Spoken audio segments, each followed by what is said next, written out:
Binabalakubak ka ba? Putang ina mo ka ba? Gago ka ba? Ukinang ina mo ka. Alam mong kalbo ako, tatanungin mo ako. Kung binabalakubak ako, putang ina mo ka. Putang ina mo ka, ibablak kitang gago ka. Putang ina mo ka. Huwag kang tarantagot gago, putang ina mo ka. Ang ina mo kang pangit-pangit mo na nga. Ang tanga-tanga mo pang sumagot na manong. Putang ina mo ka. Pinapahalata mong bobo ka. Ha? Saksakan mo ng pagkatanga. Putang ina mo ka.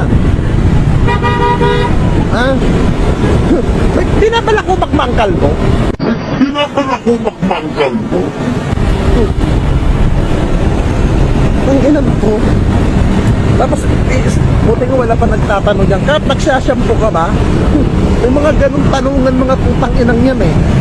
Tapos may magtatanong na, kalbo ka ba sa personal? Putang ina mo ka. Putang ina mo ka. Putang ina mo ka. Alam mo lang ang kalbo, putang ina mo ka.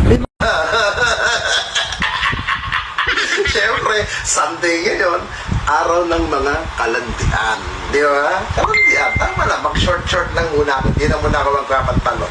Tomorrow na ako magpapantalon. Panutis kap. Ang ina mo.